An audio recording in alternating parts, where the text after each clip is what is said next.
tell us what happened in this venue in 1967, 7th of October 1967?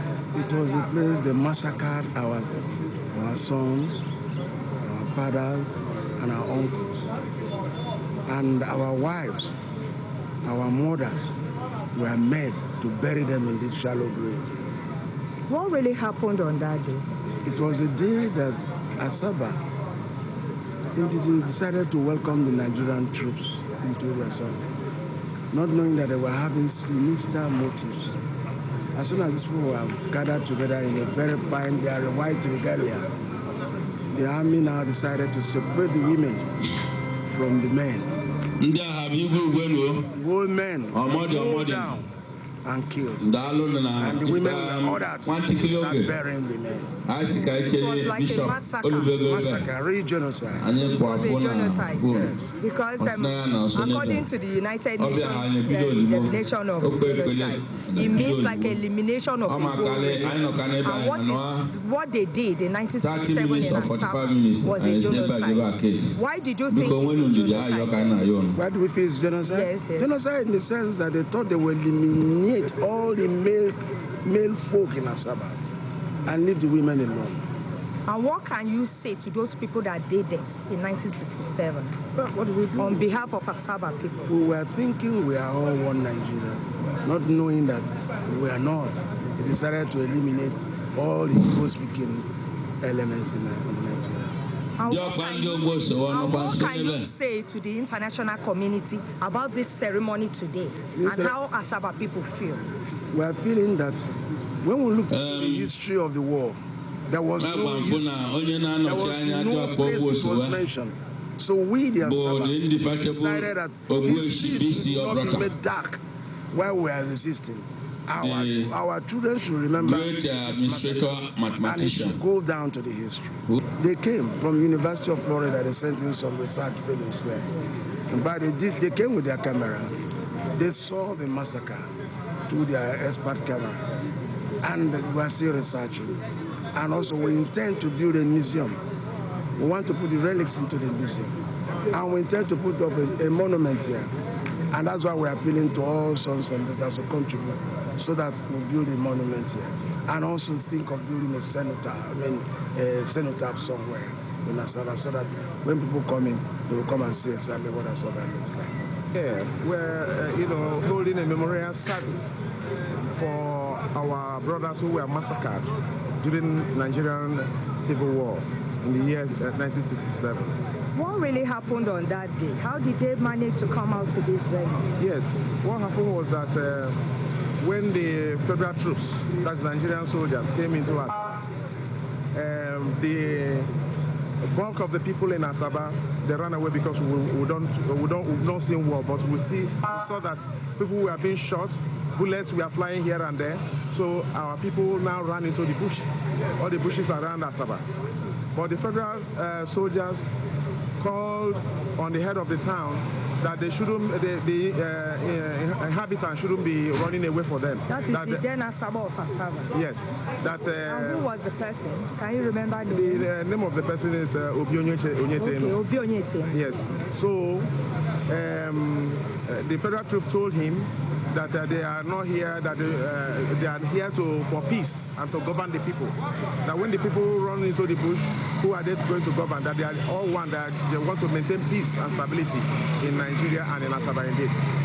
So the then head of the town now called on everybody in the town to come out. That the soldiers said that they are for peace. Both men and women. Both men and women. Then the day was marked out for the Assaba people to dance for the business day is for peace, and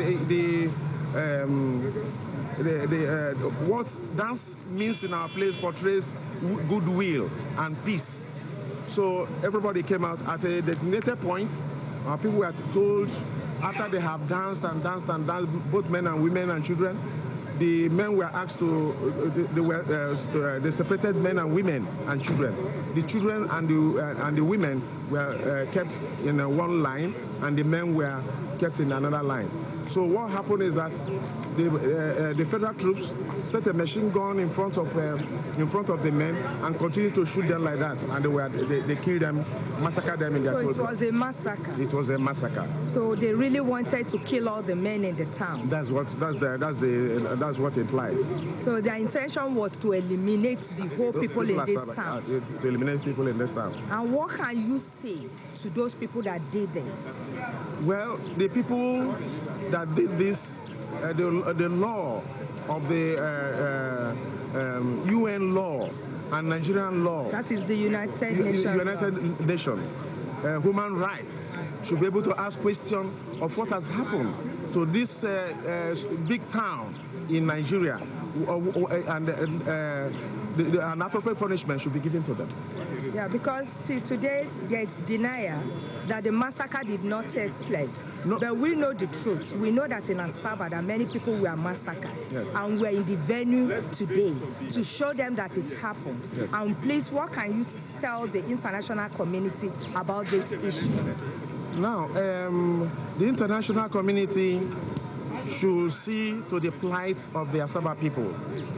And over a period of time, today is one of the greatest days in Asaba because the Nigerian government, over a period of time, refused Asaba people who their sons and daughters were killed or massacred during this war, refused them to make a memorial of this day. But the youths and the people who has come up today has disagreed that today we must mourn the dead because they mourn the spirits of our people. They are still crying beyond. I'm not trying to be divisive anyway, but I'm only trying to make a point. Trouble. I knew when there was sorrow. There was sorrow and trouble written all over in our southern land. Our fathers who were killed were offered on the throne of sources. They were offered. Unless the seed falls on the ground and dies, it can never grow. So our fathers, our brothers and sisters who were killed during this time unjustly, innocently, had opened the way of sources. Let's use the words unwillingly and unknowingly in describing how their lives were laid down for our country to remain united. It's on record that some of the few who miraculously escaped the massacre in Ogosowe and Omoadi recall hearing and actually seeing some who had luckily survived the first volley of shots by being buried under those who did not survive, actually calling out to the soldiers to come back and finish up the job. Because as they said, and I quote, "See me, I never die." Armed Forces Remembrance Day and the tomb of a unknown soldier bear testimony to these practices worldwide. One Nigeria, one Nigeria. That was the howlings we had that day. And yesterday, Professor Wanzi sent me a text. His figure of the public status. Stampede and chaos let loose. Danger took the place of security. The mercury sank in the mouth of the dying day. Oh, all instruments agree. Saturday, 7th October 1967, 43 years ago precisely, was a dark, cold day. They did not have mercy on the souls of the victims. The refrain I have here is an 10-stanza poem, very short, 10-stanza poem. But the refrain here is, may the Lord have mercy on their souls. That's the souls of the victims. Stretched on the plains of Ogosowe, the present quiet dust of human remains, recipient of the victims as honored guests. Story to our present generation and the unborn. Death of the poet was kept away from his poems. But the words of the living, of the dead, are modified in the loss of the living. May the Lord have mercy on the souls of the victims. The 7th Brigade rolled into Asaba. Meetings at palace and rallies by politicians to receive the federal troops. Shells, plastic, and bullets freely released with staccato. No willing soul now ready to welcome invaders. Now, on the 4th of October, I'm proud, and in the presence of SBC, Asabonyekenu fled the east. Odokuchifogonji confronted the troops. He retreated, unable to read address for danger looked large. Cancelling desertion as hostilities commenced and casualties that had momentum. Niger Bridge blown up by rebels, retaining invaders in Asaba. May the Lord have mercy on the souls of the victims. Wailing rented the air. Paradoxically, the procession had all the semblance of a traditional burial. Like the Mokocha said, in the sound of spirits, it was the sound of the spirits. Native music, apocha, beasts and hospitals, gathered like animals for slaughter. Bullets and firearms spoke unabated. Our sons cut down in their thousands. May the Lord have mercy on their souls.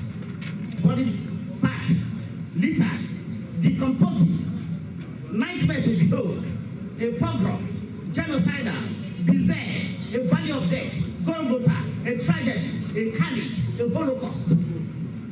Some buried alive after digging their own graves, mostly shallow. Hiroshima and Nagasaki were reenacted. May the Lord have mercy on their souls. All Leonidas of Greek mythology.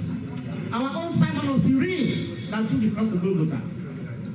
Their blood, as Matthias, remains sick to us and our uncommon adoration.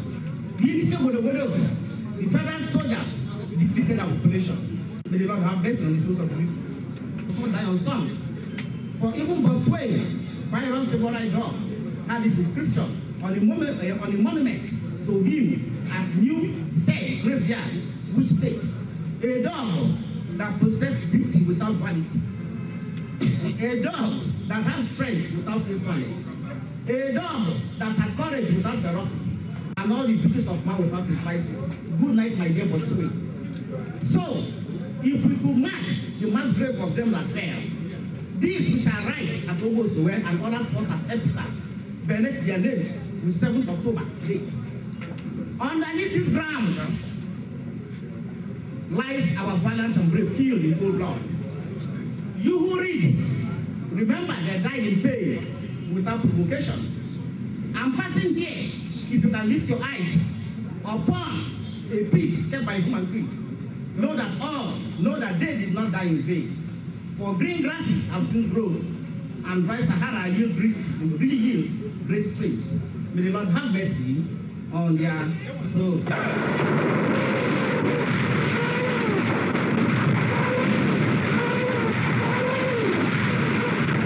During the Nigerian Civil War in 1967, some of the Igbo women fought on the Biafran side. Women who fought on the Biafran side. You were an ex-Biafran soldier. Yes. How old were you when you joined the army? I was when you joined the army. Yeah. So which part of you were in which section? Is it Onitsha, Owerri? I was in Onitsha. How many of you female were in the Biafran army? About the single ones that were with me, we were about 15 women then. In the army? Yes. Can you remember some of them? Yes, one was Franca. She's from Afonso area. Then the other one is from one of Abala side, which I was closer to those people. We were friends. We were just close, during the war. What motivated you to join the army? Well, it was what motivated me was what happened, what they did to our people. You mean the Igbo people? Yes, what they did to the Igbos. Can you tell us some of the things they did to them then that motivated you? As a 20 years old, you were more like an adult. The killing and the way they killed our people there, destroyed our things, showing us that we are not one, killing people anyhow. You mean the Igbos? I mean the Igbos, killing the Igbos anyhow. It's still happening today. When you go to parts of the north, you will just wake up one day, your neighbor will kill you, kill your children, burn your houses, do everything. Those are the people you saw yesterday night before you go to sleep. The thing has not even ended. We are still experiencing those kind of things today. So, but is that some of the things that made you to join the Yes. Those are some of the things that made me join the army. What was your experience when you were in the Biafran army? Well, my experience was terrible anyway. Because of the way the Nigerian soldiers were killing innocent people.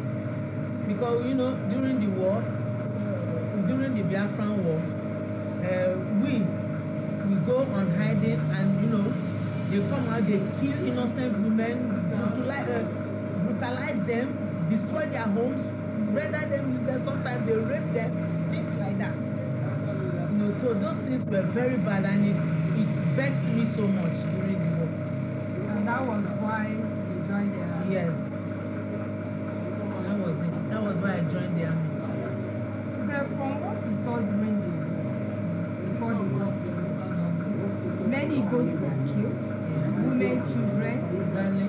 and that was part of what motivated you from what you are saying. Exactly, that's what I'm saying. Do you think that really today that the Biafrans have really achieved the purpose why they went for that war in Nigeria today, seeing what is happening in the country today? Well, with the things that we are seeing in the country today, we have not even achieved anything. Why do you think so? What I think so is like now, this is 2010.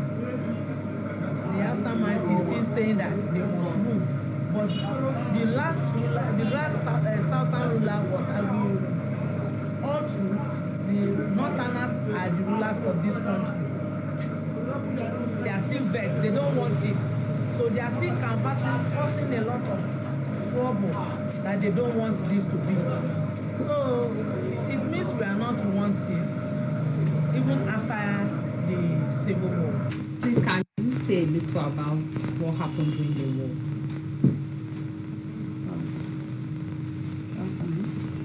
We suffered in the bush. We suffered. And they killed some of our soldiers and we killed them in the war front. So they cannot say that they win us, those Nigerian soldiers, because at this day we have the equipment to fight. We have done something more than the one we have done that time. And many women were in the soldier that time. Do you remember some of those people you fought together, some of the women? Some of the women?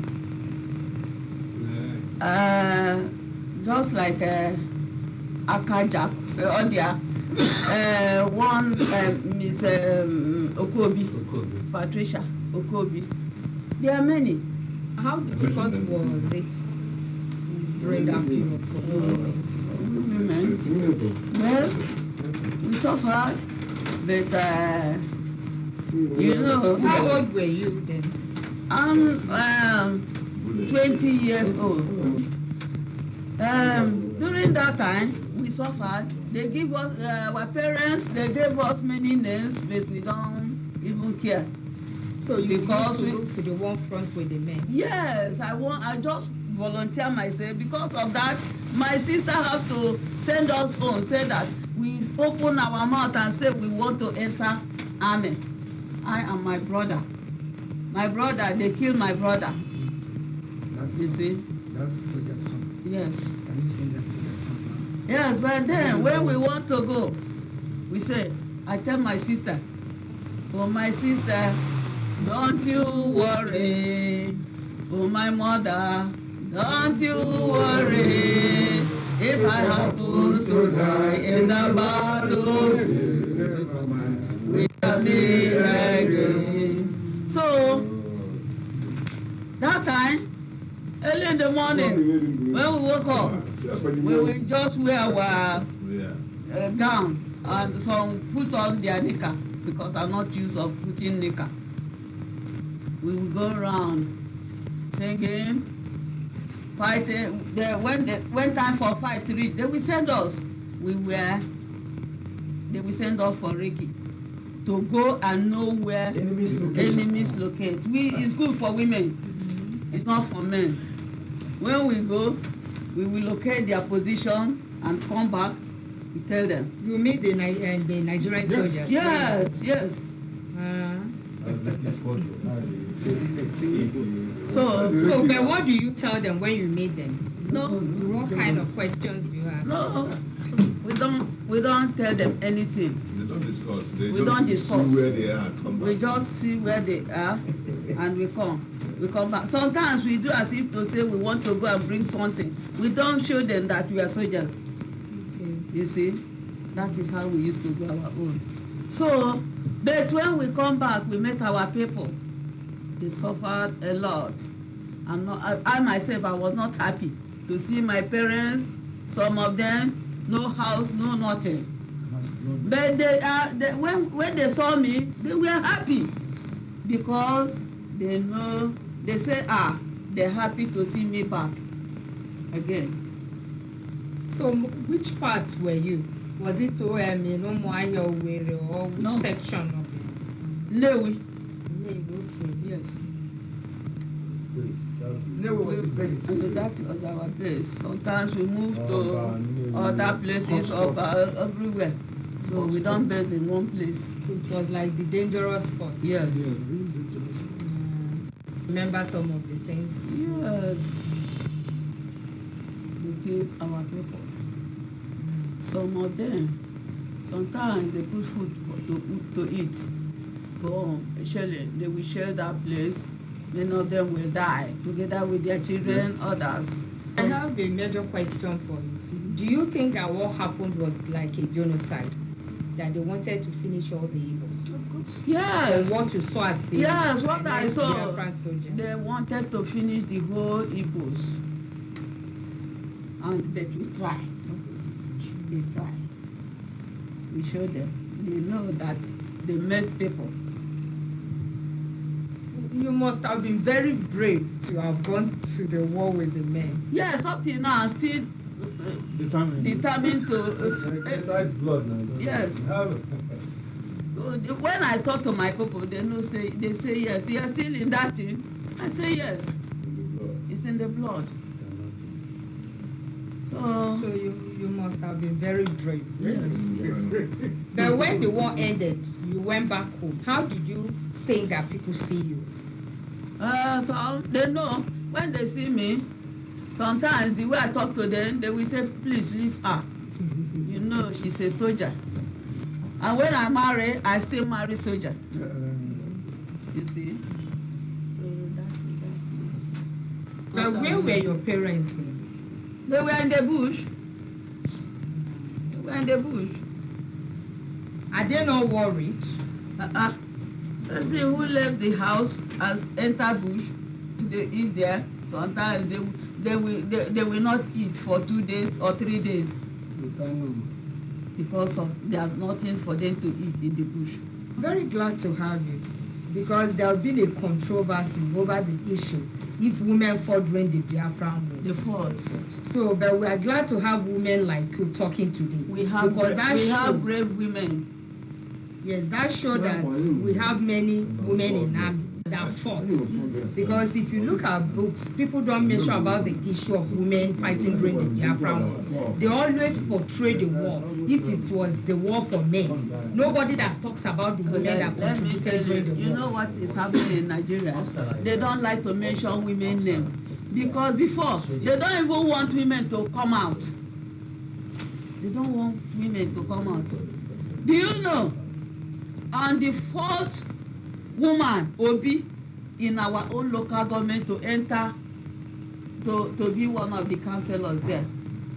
But which local government is it? In Oshimili, not local government. Which town? Igbo. Yes. So, and the first Obi to come out, to enter that place. You see, I have a record.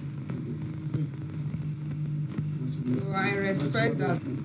Because it's very important that people get to know that women did something. Yes. Because it's sad that those people that also help, their name is not being mentioned.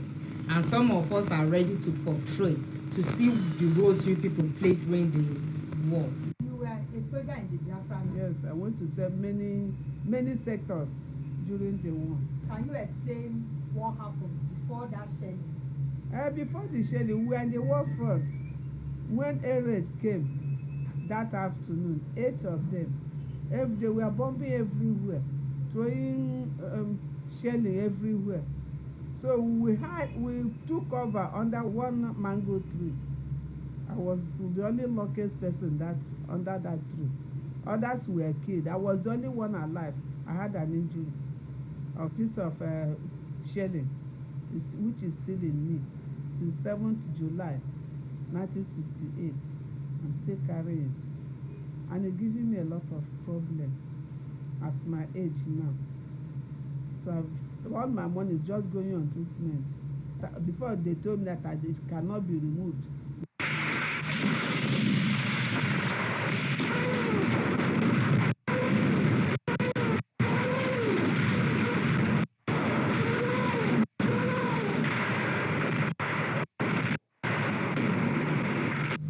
Women who played special roles during the Biafra War.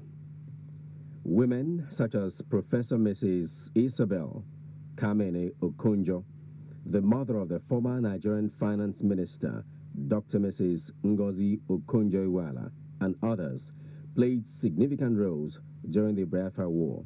Some of these women started schools during the war, while some worked in the military hospitals as medical personnel. I heard that you ran a school during the Biafran War. Yes. Can you tell us little about the school and how you started the work? Well, the name of the school was Wartime Experimental Secondary School. I started the school in 1967 because the Biafran War lasted 3 years. And I used some uncompleted buildings or some buildings completed but not yet occupied as classrooms. What motivated you? What motivated me actually was the fact that there were so many children who were just living with their mothers. They were not going to school.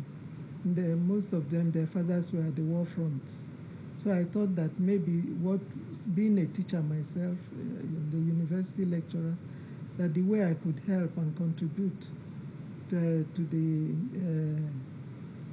contribute my quota in the Biafran War was to make sure that the children made good use of their time instead of just loitering about and so on. And so I started this school and I tried to, that's why I called it Wartime Experimental Secondary School, to see how it would help, and it helped a lot. Which part of the country is it? That was at Isiekenesi. In Imo State? Yes, the present Imo State now. It was Isiekenesi. How many students were there in the school at that time? There were between 30 and 40 students. Let me say about 6 teachers. At that period, it must be very difficult to run a school during the war. It wasn't easy at all. The teachers were ready to work for me and work with me to make sure that we gave the students, we taught the students and gave the students a good quality of education. Yes, and make sure that they were not just roaming around or just sitting at home doing nothing with their mothers and so on. So it wasn't really the pay that they were bothered about, because we couldn't charge the students much. We knowing that their fathers were not there, most of them. Some of them were at the war front, yes. Okay. So the students paid a shilling a month. Then it was pound, shilling, pence we were using. So they just stayed because what they collected as salary wasn't anything to write home about. And most of it came to sometimes about, let's say, about 7 shillings or something Were the Biafran authority at that period aware that there was a school like that being run? Yes, they knew. They knew. They were very happy about it because once or twice they sent one or two people to come and inspect what we were doing, and they were very happy at what they saw. They saw the children doing well. There was, and the teachers were very helpful. They were working very hard, and also because they appreciated it. Once a month, if they had, they were giving out what relief. They dropped something for me. Some food. Yes, some food. I took some and gave some out also to the teachers and so on. And that was how we were able to live. At that period, your husband was in the army. He was a brigadier in the army. Yes. So how do you feel, running that school and see your husband sometimes going to the war front and you don't know what was going to happen? Well, it wasn't seeing him sometimes. I hardly saw him because he went away, and was at the war front. But what could I do? Most of the other people, their husbands were also at the war front. They were also not at home. So once in a while, maybe once or twice a month, if he came round, dropped in for about an hour or 2 hours, and then went back. And all we did was to carry on and kept pleading and begging God to make sure that everything went well, the war stopped, and so that we could continue our normal lives and go back to Nsukka, where we came from, the University of Nigeria, Nsukka. You told me last time when I was with you that you started the school from your daughter, Ngozi, who was the former finance minister, that it was when she left Queen's College, is it Enugu? Then you decided to start teaching her. It was from there the other children in the community started coming, and you decided to make it a school. Can you tell us a little about that too? No, actually, what I did was seeing my daughter Ngozi. She was very young then, and so instead of her seeing her all the time sitting at home and maybe teaching her privately too, I decided to help not just herself, but to help the other children in the community too. And many of them, their fathers were at the war front, doing one thing or the other, in one capacity or the other. How many classes in the school? Yeah, it was, as I said, it wasn't really a school. It was, buildings, completed buildings that were not being used. Like abandoned buildings. Uncompleted ones. And so what we did was look for desks and so on. And it was, we had from mostly the primary side, that's from primary 1, that's standard 1, we call them not infant, because the infants stayed with their parents at home, but from primary 1, say, to primary 5, 6. So that was all. But we had 6 teachers. And these children, after the war, like you said before, that most of them, they continued with their education and they were very successful. Oh yes, most of them continued with their education. 1 or 2 of them came here to see me, to tell me, to express their gratitude that I started. When did you join the Biafran army as a nurse? I joined the year 1966. Where did you join the army?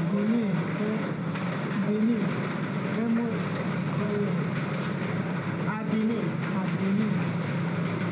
Year 1966, 70. How did you join the military? How did you join to become a nurse there? Were you consecrated or you just willingly joined them? I just willingly joined them. During the war time, they want to change the village. How many of you women were in the medical section? We are many. Let me say, from 50 something in our home. So you are so many. We are many. What were the different experiences you had at that period? During the time of that, being a nurse, you should have been meeting wounded soldiers and you must have seen a lot of things. During the time of the war, Biafran soldiers entered. Then, that very evening, we started hearing taku. So early in the morning, when we are passing, we saw all the places they did as a trench. They did as a trench. So we were hearing the voice.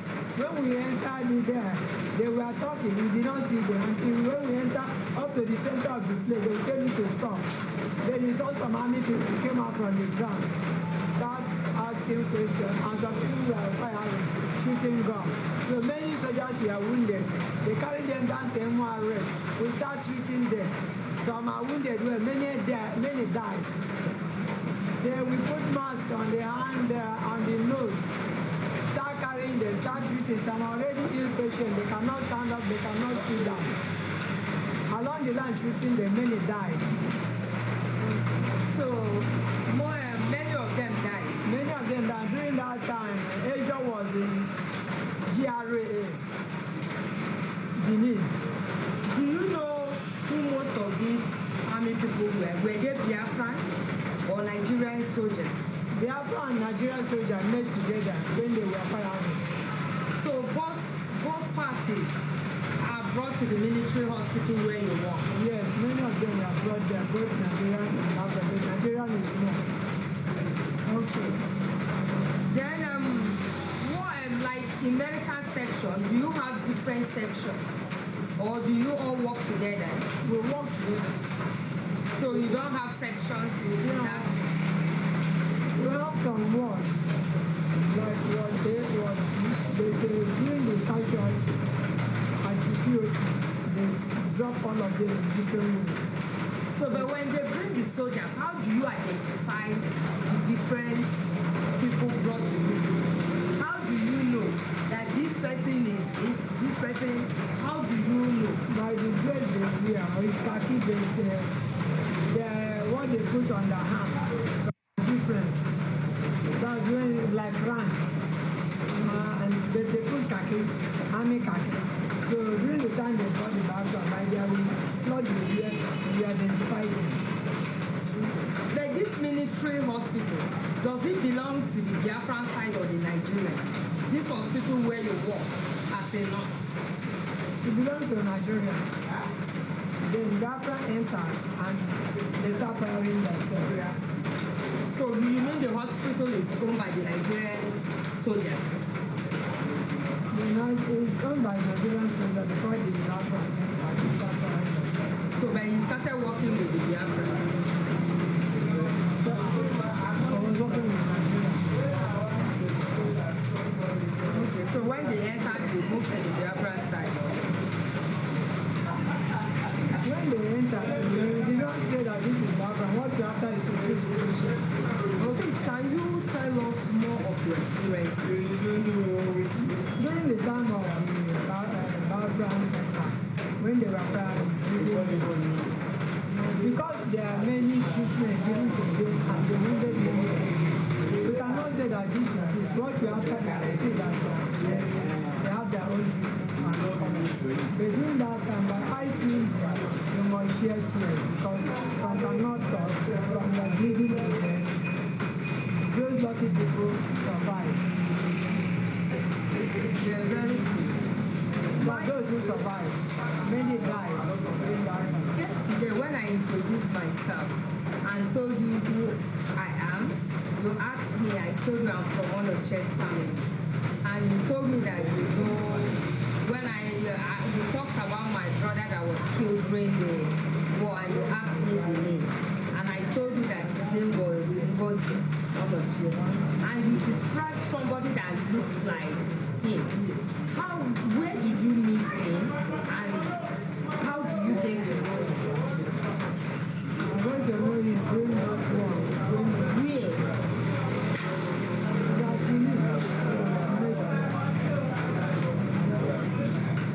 During that time, we passed through this as a place.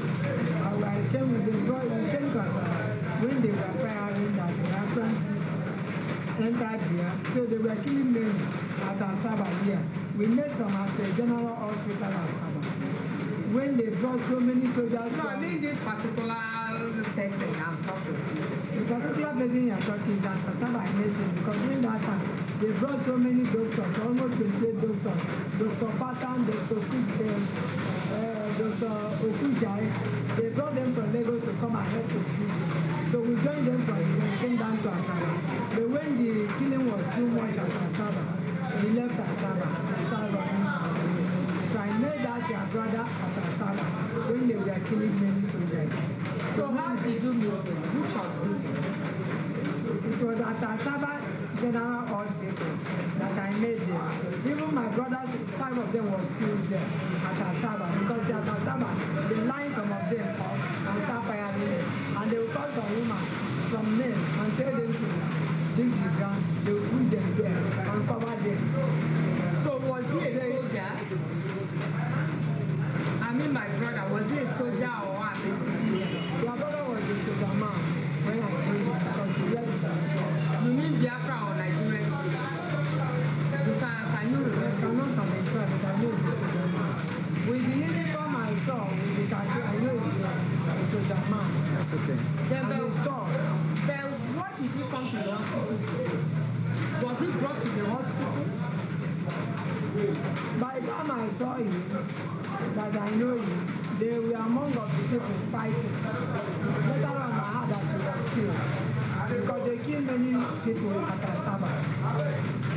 That time you'll be hearing Yamutu Yakari. Yamutu Yakari. You mean Yamutu Yakari? Yamutu Yakari.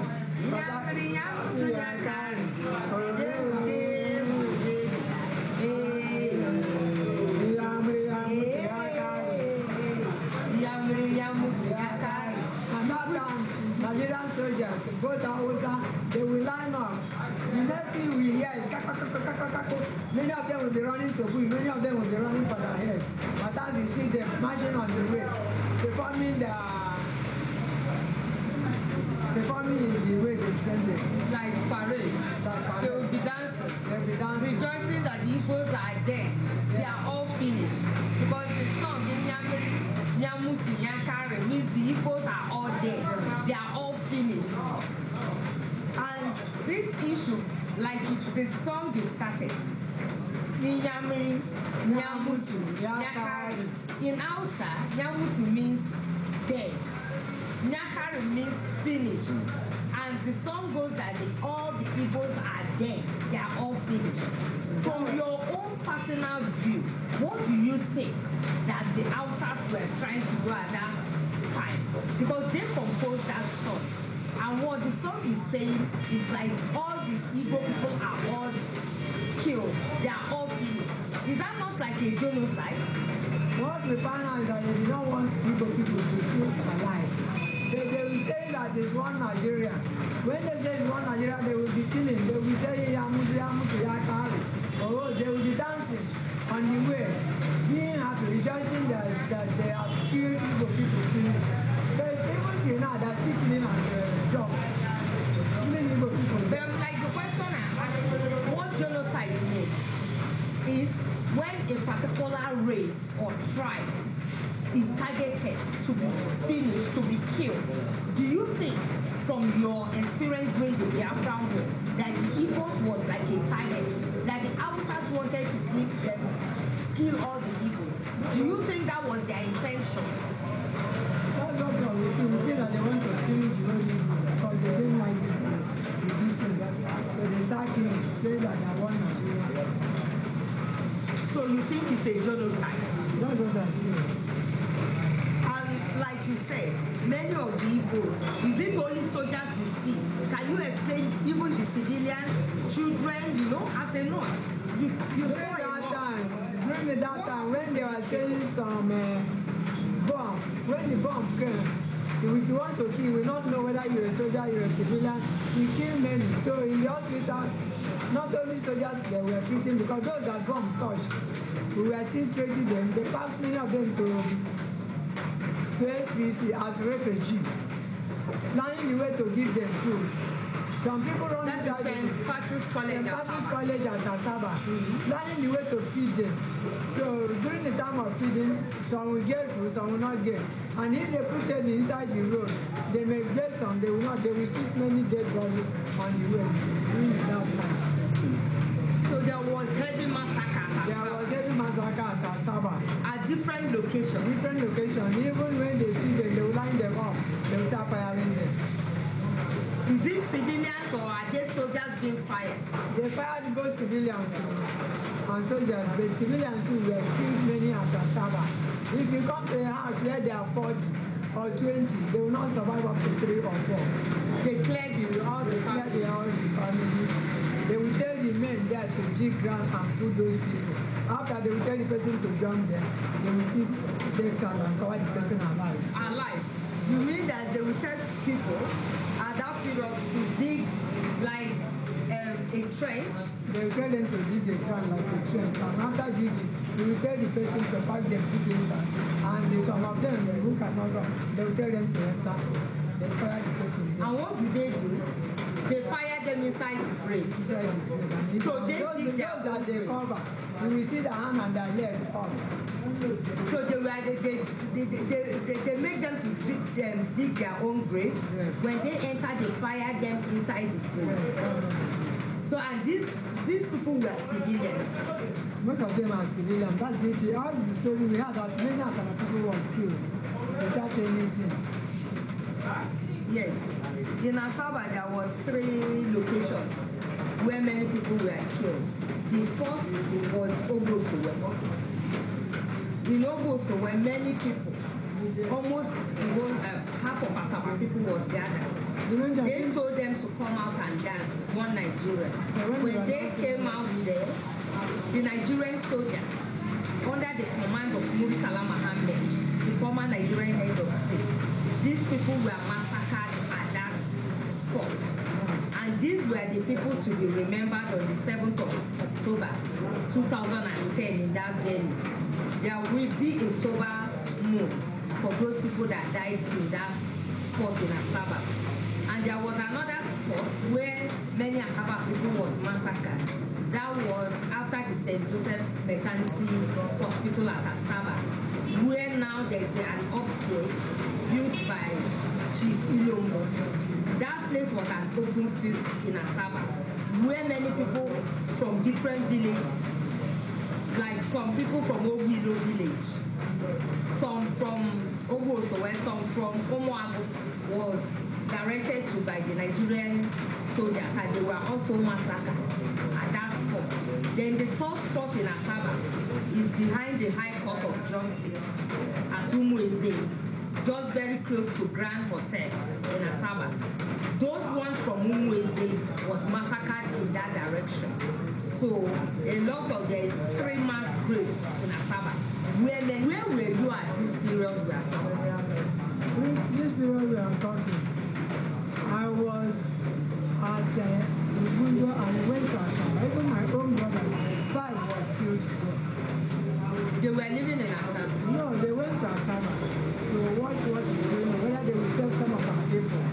Along the line that they went there to know whether they will be able to save some of our people, they massacre all of them.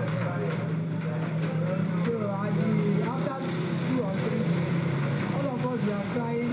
Even during that time, we passed a village called Achala to go and save some people. When we go to Achala, we met some, we did not meet some. Even some people passed through Achala and came to my father's house at Ibu. They were with my father's house for some time. Many Asaba people at that period, ran to Achala.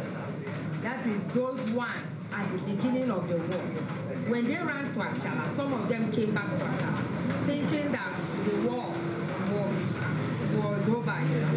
When they now came back, they were now told that they have to gather to go and dance one Nigeria. So they now all came out from different houses, and there was a kind of procession towards different directions to go and welcome the Nigerian soldiers. It was at that period they got them and killed most of them.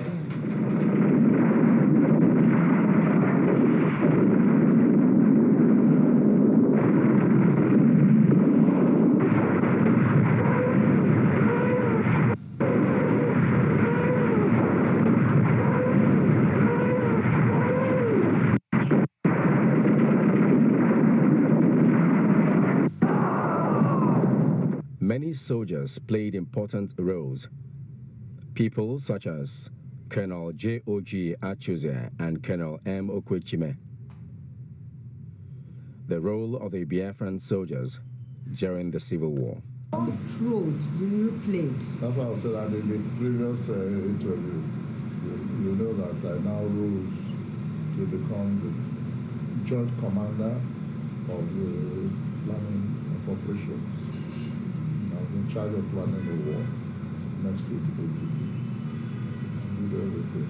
We helped to reorganize. They didn't have a place for training officers and all those things. So gradually, Biafra reorganized itself and got stronger. And then we're beginning to get recognition from the outside world. Achuzia leads his men in a counterattack down New Market Road.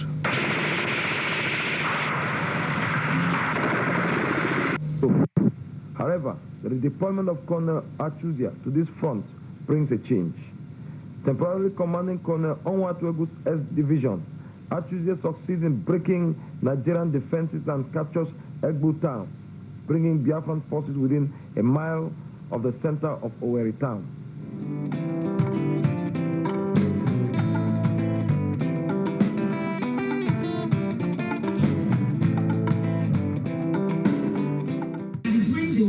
Sweden really helped out.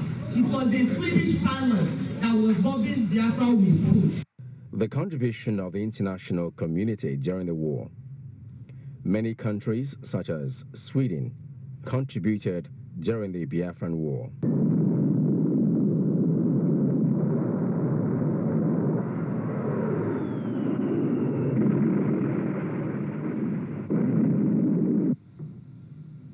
Swedish ace pilot Baron Carl Gustav von Rosen's Biafran baby fighter strafe the 16th Brigade and destroy oil depots.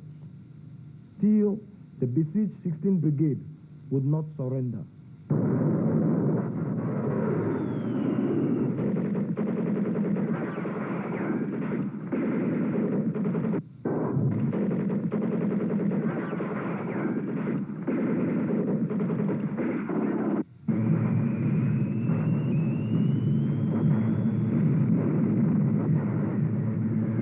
France, Iceland, and Russia contributed during the Biafran War. Many of the Biafran soldiers were wounded. Some of those Biafran soldiers who survived the war were kept in Oji River, but recently they have been moved to Okigwe in Imo State. So 1968, I had a shedding injury. It went into me. And since then, it doesn't come into no hospital that I've never gone. They said that they cannot bring it out unless they protect my leg, which I refused. Since this injury and since the war ended, nobody that has asked about you or even helped you? Nobody at all. I've been pleading to so many organizations. Especially in Nigeria? In Nigeria, they couldn't do anything. So you are appealing to the international organizations to help me, to come to my aid, yes. If there's any way they can help you. Yes, so please, I'm pleading. And I can see that you have some of the X-rays. Yes, X-rays, different types in different hospitals. I don't know if you can explain some of what they told you about this X-ray. What they told me that I should not. Only when if it begin to pain me too much, look at it. If you begin to pay me too much, I go to the hospital, they take X-ray to see if it has shifted. They be giving me medicine if it shifts, that they will operate it. But now, it is still as where it is. So it's, I can see like where the bullet is. Yes. And it's like in a very dangerous It's a dangerous place. They say that they cannot operate there. So to remove the bullet, they must do a major operation. Yeah, major operation. They've asked me for them to amputate my leg. I said no. That I'll be managing it. Does the bullet move around sometimes? It doesn't at all. It is where it is. All the X-ray that I've had. Then you feel a lot of pain. Pain. At first, when I sit down, it will not allow me to sit properly.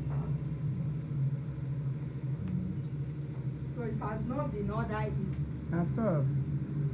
Mainly when I was giving birth.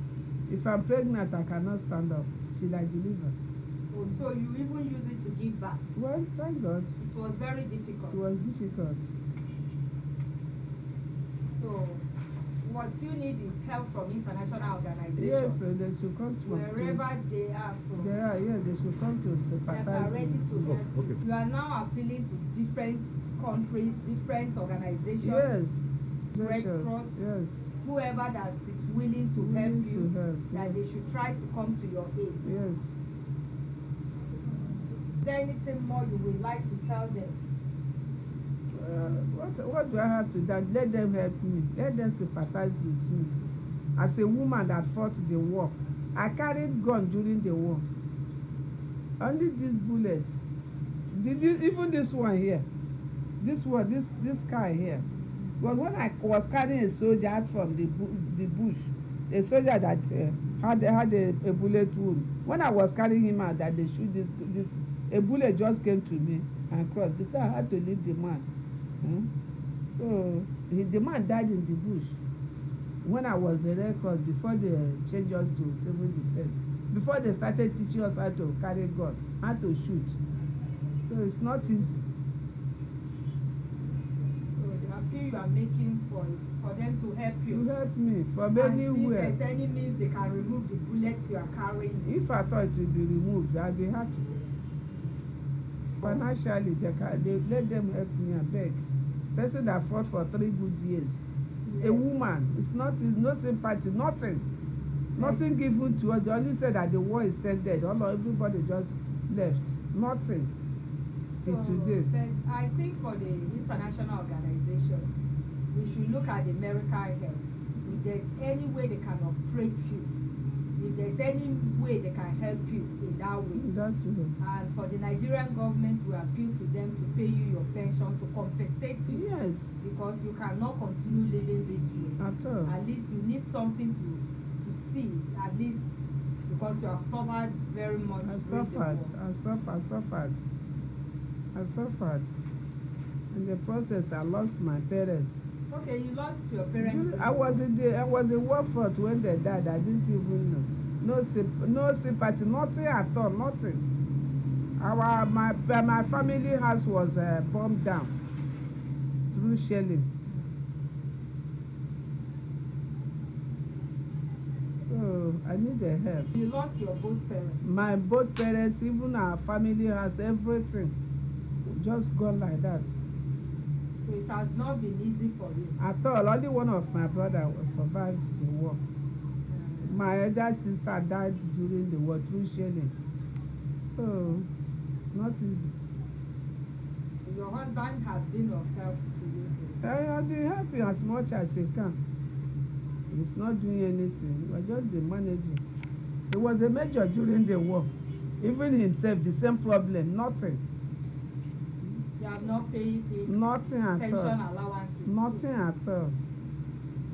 Just the suffering, managing. So we also like to appeal to the federal government to come to your aid. To come to my aid. Yes, that you really need the help. Yes. I was asked to write them through somebody. I wrote, no reply. That is Human Rights Organization at Abuja. No reply till tomorrow. And you would like them to hear your to listen to your story. Yes, yes. But they should come to my aid. My phone number is +23 7063164671. I'm Mrs. Mozia Beatrice C. Onibuluku, Delta State, Nigeria. In case you want to reach me. Because while that is going on, I got my wound. I said here. Can you show, please, can you take the Yes. Okay. So, sent me here. You also have a wound oh, yeah. on your shoulder. So, I'm sure. See the mark there? See the mark? Yes. So from here, this one didn't come out. It says 68. This one didn't come out. It says 68, 74, this one come out. So the bullet is still on this you? One still in my body. I still receive the pain here. So you still have pain? Pain. That do hard work, this one come. Like I said, a blue stone there. See here. Can't do hard work. So I force myself, can give me cough, I don't control myself. So, but have you been to hospitals? I didn't go to hospital because nobody had me, no money to... Because you don't have the money. Yes. You don't have the resources.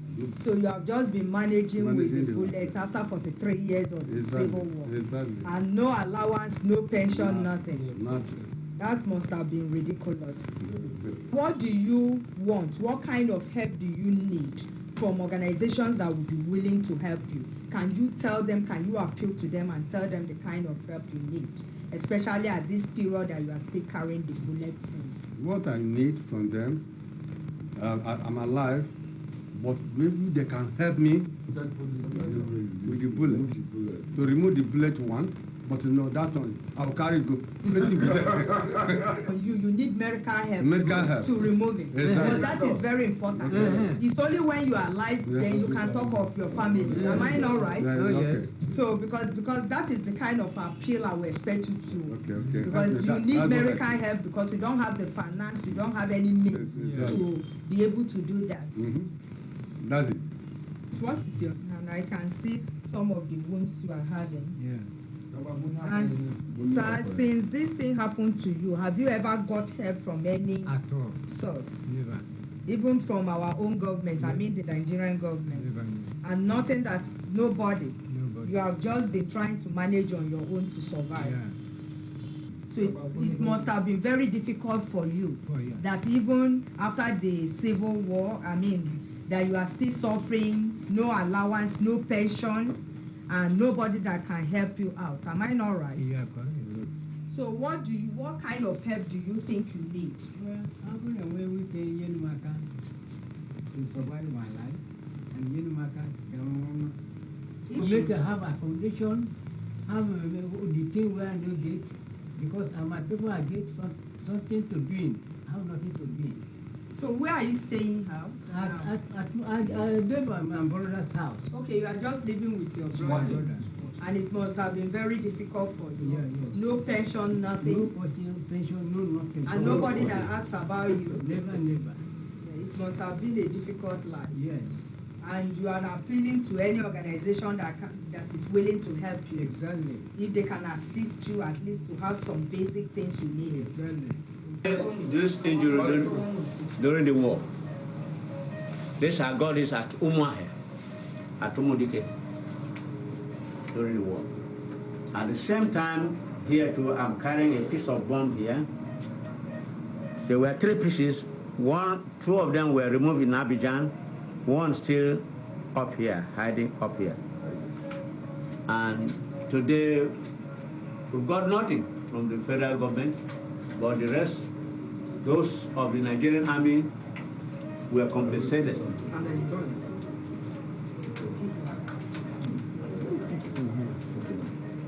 So here we are. We're asking for help from the international community, European communities that should come to our aid. So that's what we are asking for. At the end of the war, have you ever received any assistance from the federal government of Nigeria? Nothing. nothing.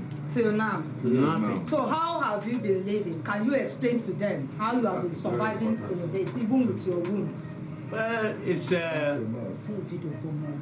thank God, my brothers, my half-brothers, relations, your family. My family is taking care of me. That's how I'm surviving. From hand to mouth. And from hand to mouth. See the Oji River victims. These are war veterans that fought during the Biafra war. And after the war, they have been living in Oji River. But just sometimes this year, they have just been moved to Okigwe. But we were lucky to meet one of them still here receiving visitors that come to this place. So I'll talk to one of them now. You were an ex-Biafran soldier? Yeah, Biafran soldier. But what was your rank in the Biafran army? My rank is corporal. Corporal in the Biafran army? The Biafran army. So which section of the army were you? Area 5. Since the war ended, have you ever received your pension from the federal government? No. We didn't receive anything. They give us back now. Because when you go to Abia now, there's a place, they build building for us. Some of our people are there now. Government give us here, Oji, to live. But when you were here in Oji River, who was taking care of you? Jungobodo. But I was told last time I was here that by some of your war veterans that the last time they saw a government official coming to visit you people was during the period of Ukpabi Asika, the former administrator of Eastern Region, during the period of Ukpabi Asika. Is that true? It's true. Not be said and lie.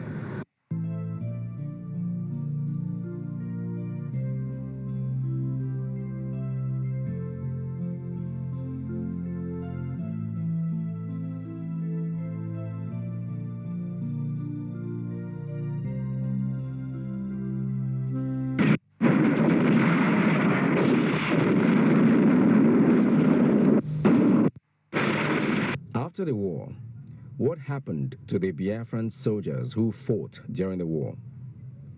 Non-payment of the Biafran soldiers. Some of these Biafran soldiers who fought in the Biafran side during the Civil War have not been paid by the Nigerian federal government compared to their counterparts who fought on the Nigerian side. In fact, we started all this fight from the Military Pension Board under Brigadier General Bitrus Pajus, when the former Defense Minister, Mrs. Fidelia Njeze, during the time of our late President Shehu Shagari, approved the pension of the veterans, 48.9 billion. That is when we started about 2008. We started this fight. We've been communicating through correspondences, but up to this moment, nothing has happened. While we were doing that, we were writing letters to the military headquarters, Gariki Area 8, to the Chief of Army Staff, to Defense. We've had about 3 defense ministers from Owoyeye to Aziza to Gorin Abre. Now we have a new defense minister. We are even corresponding with the CSC to register our name so that with this certificate we can now come forward with correspondences.